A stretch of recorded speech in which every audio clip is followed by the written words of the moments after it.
வரவேற்க பல இடங்களில் தடபடலான ஏற்பாடுகள். மரீனா பேயில் 150,000-க்கும் அதிகமானோர் புத்தாண்டு மகிழ்ச்சியில் திளைப்பர். உள்ளத்தை கொள்ளை கொள்ளும் 8 நிமிட வான வேடிக்கைகளை அவர்கள் கண்டு மகிழ்வர். நேரம் நள்ளிரவை தொட்டவுடன் கொண்டாட்டம் தொடங்கும். மரீனா பே கடலின் நடுப்பகுதியிலிருந்து வான வேடிக்கை பாய்ச்சப்படும். அதற்கு தகுந்தாற்போல் இசையும் இருக்கும்.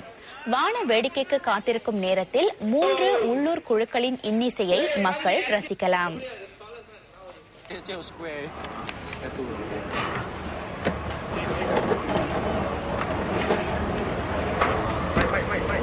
எல்லோருக்கும் என் இனிய புத்தாண்டு வாழ்த்துக்கள். நான் இந்த புத்தாண்டில் என் தாதியின் துறையில் மேலும் முன்னேற விரும்புகிறேன். எல்லோருக்கும் என் இனிய வாழ்த்துக்கள். எல்லாத்துக்கும் இனிய புத்தாண்டு வாழ்த்துக்கள். நம்ம இந்த புத்தாண்டில் 2008 நல்லபடியாக எல்லாரும் நல்லபடியாக நம்ம சம்பாதிச்சு நல்ல ஓய்வுக்கு நம்ம சேவ் பண்ண காசை ஓய்வுக்கு எல்லாத்துக்கும் நம்ம ஃபேமிலியோட சந்தோஷமாக இருப்போம்.